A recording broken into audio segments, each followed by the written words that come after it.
Bharat communist ಪಕ್ಷದ ವತಿಯಿಂದ ಕಲಬುರಗಿಯಲ್ಲಿ ನಡೆದ 25ನೇ ಕರ್ನಾಟಕ ರಾಜ್ಯ ಸಮ್ಮೇಳನ.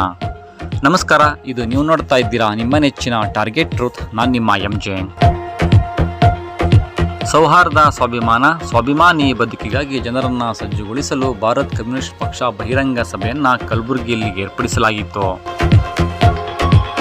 ಮೆರವಣಿಗೆಗೆ ಚಾಲನೆಯನ್ನು P. ವಿಲಾಸ್ರವರು ನೀಡಿದರು. ಸ್ವಾಗತ ಭಾಷಣವನ್ನು ರಂಜಾನ್ ದರ್ಗಾ, ಸ್ವಾಗತ ಕಮಿಟಿ ಅಧ್ಯಕ್ಷರಾದ ರಂಜಾನ್ ದರ್ಗಾ, CPI ರಾಷ್ಟ್ರೀಯ ಕಾರ್ಯದರ್ಶಿಯವರಾದ ಅಮರಜಿತ್ ಕೌರ್, CPI ರಾಜ್ಯ ಕಾರ್ಯದರ್ಶಿ ಸಾತಿ ಸುಂದರೇಶ್, CPI ರಾಷ್ಟ್ರೀಯ ಕಾರ್ಯದರ್ಶಿ ಹಾಗೂ ಮಾಜಿ ಲೋಕಸಭಾ ಸದಸ್ಯರು ಅಜೀಜ್ ಪಾಷಾ, CPI ರಾಜ್ಯ ಕಾರ್ಯದರ್ಶಿ ಮಂಡಳಿ ಸದಸ್ಯರು ಸಿದ್ದನಗೌಡ ಪಾಟೀಲ, ಸ್ವಾಗತ ಸಮಿತಿ ಕಾರ್ಯಾಧ್ಯಕ್ಷರು ಮಾರುತಿ ಗೋಖಲೆ ಹಾಗೂ ತುಮಕೂರು ಜಿಲ್ಲಾ ಜನಸೇವಾ ದಳ ಸಹ ಈ ಕಾರ್ಯಕ್ರಮದಲ್ಲಿ ಪಾಲ್ಗೊಂಡಿದ್ದರು.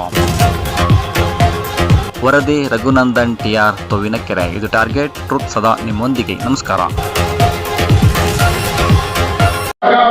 ಹಾಗೆ ಗೋಖಲೇಶ್ವರ ಅವರೇ, ಹಾಗೆ ನಮಗೆ ಉಳಿಸರ್ ಅವರೇ ಮತ್ತು ನಿರಂತರವಾಗಿ ಈ ಒಂದು ಸಮ್ಮೇಳನವನ್ನು ಯಶಸ್ಸಿಗೆ ದುಡಿದಿರ್ತಕ್ಕಂಥ ಭಾರತ ಕಮ್ಯುನಿಸ್ಟ್ ಪಕ್ಷದ ರಾಜ್ಯ ಮಂಡಳಿಯ ಎಲ್ಲ ಗಳಿಗೆ ಮತ್ತು ಎಲ್ಲ ಜಿಲ್ಲಾ ಮಂಡಳಿಗೆ ಈಗಾಗಲೇ ಪಕ್ಷದ ನಾಯಕರು ಮುಂದಿನ ದಿನಗಳಲ್ಲಿ ಭಾರತ ಕಮ್ಯುನಿಸ್ಟ್ ಪಕ್ಷ ಮಾಡಬೇಕಾದಂಥ ಹೋರಾಟಗಳ ಬಗ್ಗೆ ಹಿಂದಿನ ದಿನಗಳಲ್ಲಿ ವಿಮರ್ಶೆ ಮಾಡಿಕೊಂಡು ನಾವೆಲ್ಲ ಕೇಳಿದ್ದೇವೆ. ನಮ್ಮ ಮುಂದೆ ಇರತಕ್ಕಂಥ ಸವಾಲುಗಳ ಬಗ್ಗೆ ಗಂಭೀರವಾದಂತಹ ಆಲೋಚನೆಗಳನ್ನು ಮಾಡಿದೆ. ನಾವಾದರೂ ಕೂಡ ಕರ್ನಾಟಕದಲ್ಲಿ 25ನೇ ರಾಜ್ಯ ಸಮ್ಮೇಳನ ನಡೀತಾ ಇದೆ. ಇದು ಭಾರತ ಕಮ್ಯುನಿಸ್ಟ್ ಪಕ್ಷ ಜನ್ಮ ತಾಳಿ 100ನೇ ವರ್ಷದಲ್ಲಿ ನಡೀತಕ್ಕಂಥ ಒಂದು ಸಮ್ಮೇಳನದ ಹಿನ್ನೆಲೆಯಲ್ಲಿ ಇವತ್ತು ನಾವು ಚರ್ಚೆ ಮಾಡಬೇಕಾಗಿದೆ. ಒಂದು ಕಡೆ ಕಲಬುರಗಿ ನಗರದಲ್ಲಿ ಇವತ್ತು ಸಮ್ಮೇಳನ ನಡೀತಾ ಇದೆ.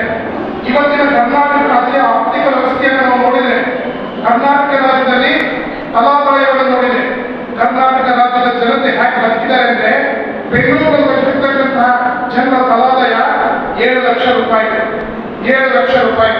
ಆದರೆ ಕಲಬುರಗಿಯಲ್ಲಿ ಬದುಕ್ತಾ ಇರ್ತಕ್ಕಂಥ ಜನರ ತಲಾದಾಯ 1 ಲಕ್ಷ. ಅತ್ಯಂತ ಕಡಿಮೆ ತಲಾದಾಯ ಇರ್ತಕ್ಕಂಥ ಜಿಲ್ಲೆ ಅಂದ್ರೆ ಕಲಬುರಗಿ.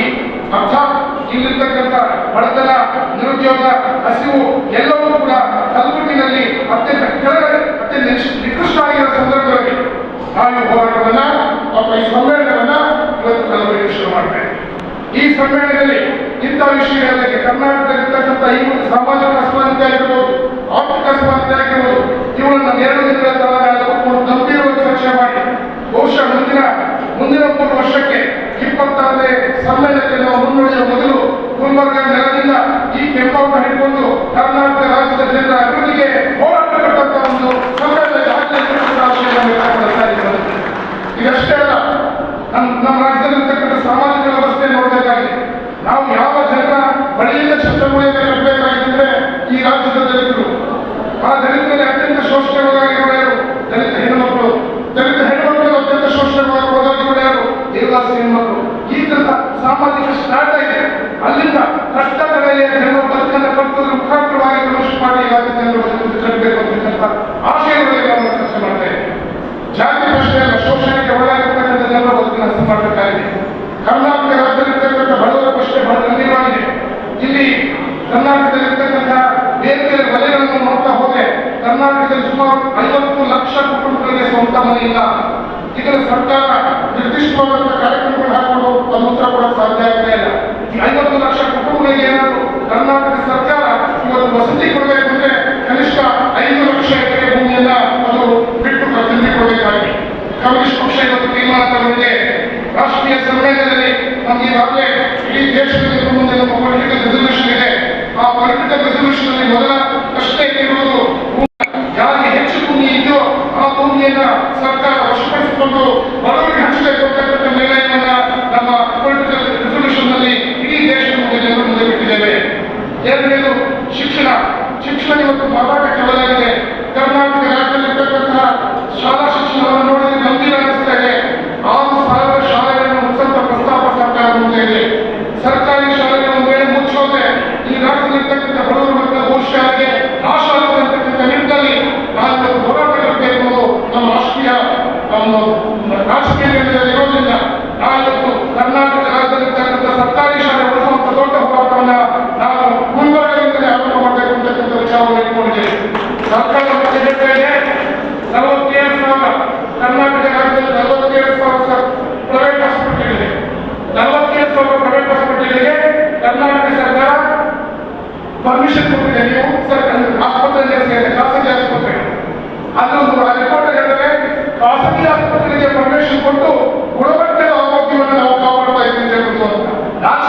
ಸರ್ಕಾರ. ಖಾಸಗಿಯವರಿಂದ ಈ ರಾಜ್ಯದ ಬಡವರ ಆರೋಗ್ಯದ ಗುಣಮಟ್ಟವನ್ನು ಕಾಪಾಡ್ತೀನಿ ಅಂತ ಹೇಳ್ತಕ್ಕಂಥ ರಾಜ್ಯ ಸರ್ಕಾರಕ್ಕೆ ನಾವು ಧಿಕ್ಕಾರ ಹೇಳಬೇಕಾಗಿದೆ. ಸರ್ಕಾರಿ ಆಸ್ಪತ್ರೆಗಳನ್ನು ಸರಳೀಕರಣ ಮಾಡಬೇಕಾಗಿದೆ. ಸರ್ಕಾರಿ ಆಸ್ಪತ್ರೆಗಳ ಸರಳೀಕರಣ ಮಾಡಬೇಕು ಅಂತಕ್ಕಂಥದ್ದು ರಾಷ್ಟ್ರೀಯ ಪ್ರೋಗ್ರಾಂನ ಭಾಗ. ಹಾಗೆ ಉದ್ಯೋಗ ಕ್ರಾಂತಿ ಬಗ್ಗೆ ಗಂಭೀರವಾಗಿ ಕಮ್ಯುನಿಸ್ಟ್ ಪಕ್ಷಗಳು ತೀರ್ಮಾನ ಮಾಡಿದೆ. ಕರ್ನಾಟಕ ರಾಜ್ಯದಲ್ಲಿ ಉದ್ಯೋಗ ಕ್ರಾಂತಿಯ ದೊಡ್ಡ ಮೊತ್ತದ ಬಿಲ್ಗಳು ದಿನೇ ದಿನೇ ಹೋಗ್ತಾ ಇದೆ. ಅದು ನಿಜವಾದಂತಹ ಫಲಾನುಭವಿಗಳಿಗೆ ಹೋಗ್ತಾ ಇದೆ. ಹಾಗಾಗಿ ರಾಷ್ಟ್ರೀಯ ಮಂಡ್ಯ ಪೊಲಿಟಿಕಲ್ ಕಮಿಷನ್ ನಲ್ಲಿ 200 ದಿನಗಳ ಉದ್ಯೋಗ ಕೊಡಬೇಕು. ಆ ಉದ್ಯೋಗದ ಸಮರ್ಪಕ ಜಾರಿಗೆ ಕಮ್ಯುನಿಸ್ಟ್ ಪಾರ್ಟಿ ಹೋರಾಟ ಮಾಡಬೇಕು ಅಂತಕ್ಕಂಥ ನಿರ್ಣಯವನ್ನ ಅಲ್ಲಿ ಮಂಡಿಸಿದ್ದಾರೆ. ಈ ರೀತಿ ಈ ರಾಜ್ಯದ ಅತ್ಯಂತ ಕೆಳಗಿರ್ತಕ್ಕಂಥ ವಿದ್ಯಾರ್ಥಿಗಳು, ಯುವಜನರು, ರೈತರು, ಕಾರ್ಮಿಕರು, ಕೃಷಿ ಕಾರ್ಮಿಕರು, ದಲಿತರು, ಆದಿವಾಸಿಗಳು, ಹೆಣ್ಮಕ್ಕಳು ಈ ರೀತಿ ಎಲ್ಲ ಸ್ತರದ ಜನರ ಬದುಕನ್ನು ವಿಶ್ಲೇಷಣೆ ಮಾಡಿ ನಾಳೆ 2 ದಿನಗಳ ಕಾಲ ಗಂಭೀರವಾಗಿ ನಾವು ಕರ್ನಾಟಕದಲ್ಲಿರ್ತಕ್ಕಂಥ ಈ ಸಮಸ್ಯೆಗಳಿಗೆ ಕಮ್ಯುನಿಸ್ಟ್ ಪಾರ್ಟಿ ಮುಂದಿನ ದಿನಗಳಲ್ಲಿ ಹೋರಾಟವನ್ನು ಕಟ್ಟಬೇಕು ಅಂತಕ್ಕಂಥ ನಿಟ್ಟಿನಲ್ಲಿ ನಿರ್ಣಯ ತೆಗೆದುಕೊಂಡು 25ನೇ ಈ ಒಂದು ರಾಜ್ಯ ಸಮ್ಮೇಳನದಲ್ಲಿ ನಿರ್ಣಯ ಇಟ್ಕೊಂಡು ಕಮ್ಯುನಿಸ್ಟ್ ಪಕ್ಷ 100ನೇ ವರ್ಷದ 100 ವರ್ಷ ತುಂಬಿರುವ ಸಂದರ್ಭದಲ್ಲಿ ಅದರ ಇತಿಹಾಸ, ತ್ಯಾಗ, ಬಲಿದಾನ ಇದರ ತುಂಬಿರ್ತಕ್ಕಂಥ ಇತಿಹಾಸದಲ್ಲಿ ಮುಂದಿನ ದಿನಗಳಲ್ಲಿ ಮತ್ತೊಮ್ಮೆ ಈ ರಾಜ್ಯದ ಜನರ ಬದುಕನ್ನು ಕಟ್ಟಲಿಕ್ಕೆ ನಾವೆಲ್ಲ ಒಗ್ಗಟ್ಟಿನಿಂದ ಮುನ್ನಡೆಯೋಣ ಅಂತ ಹೇಳಿ ನೀವೆಲ್ಲರೂ ಕೂಡ ವಿಶೇಷವಾಗಿ ಈ ಸಮ್ಮೇಳನದ ವಿನಂತಿ ಸಭೆಯಲ್ಲಿ ಆಗಮಿಸಿದ್ದೀರಾ. ನಿಮ್ಗೆಲ್ಲರಿಗೂ ಕೂಡ ಕಮ್ಯುನಿಸ್ಟ್ ಪಕ್ಷದ ರಾಜ್ಯ ಮಂಡಳಿಯ ಪರವಾಗಿ ನಾನು ಆಭಾರಿಯಾಗಿದ್ದೇನೆ. ಹಾಗೆಯೇ ವೇದಿಕೆ ಮೇಲೆ ಹಾಸನರಾಗಿರ್ತಕ್ಕಂಥ ಎಲ್ಲರಿಗೆ ವಿಶೇಷ